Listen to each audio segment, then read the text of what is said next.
Well, good morning, everyone.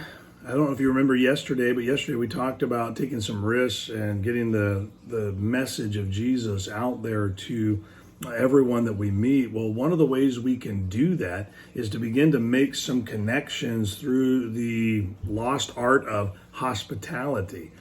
People are always running to and fro, but a lot of times inviting someone to your home or inviting them out for a cup of coffee or having a lunch with them, maybe a coworker, you can pull them aside. And one of the reasons why we do that is we try to create an atmosphere where it's not so threatening. In a big group, you might end up with a lot of chaos, but today people are really responsive when we take the time to care about them and to love on them and even show a little bit of kindness to them.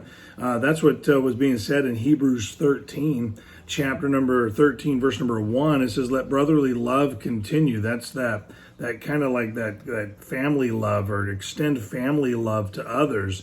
Be not forgetful to entertain strangers, for thereby some have entertained angels unaware. You just never know who that person is that's inquisitive, that may actually want to know who Jesus is. That could be an angel. I know that we don't talk much about that, but that's just a very, very real possibility, especially from the author of Hebrews. He says, hey, look, it's the reality there. You could be sharing the love of Christ with a messenger of the Lord, and so you want to make sure that you're sharing the love of Christ whenever prompted to do so.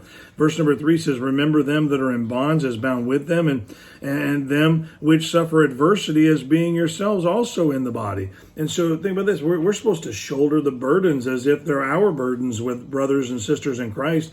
And then we're also supposed to extend a loving spirit to people. There are people out there that are hurting. Christmas time is really rough. You might want to consider thinking about someone that you know that is going through a first Christmas that is going to be very different this year.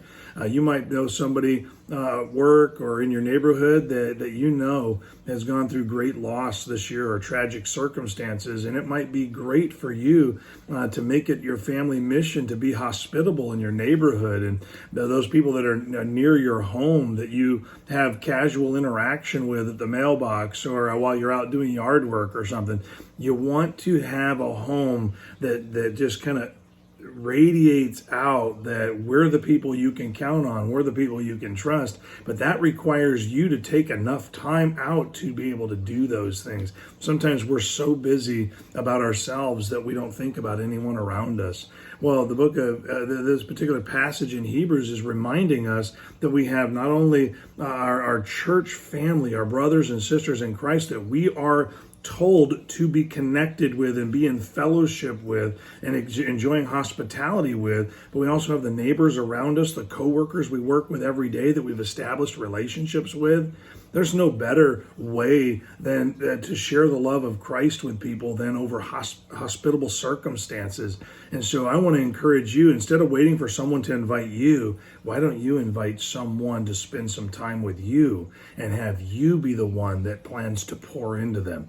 See, church is way more than what you get out of it. It's actually supposed to be a place where you get to pour into others. And so I want to encourage you, don't let hospitality take a back seat to anything.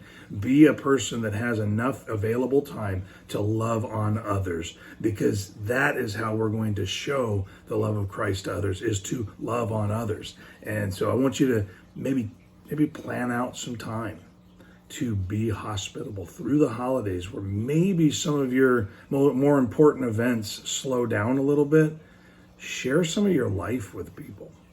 Don't wait for others to share their lives with you. You share yours with them. It's called hospitality, and it's one of the ways that we can show the love of Christ to others and maybe even open a door of salvation. Have a great day.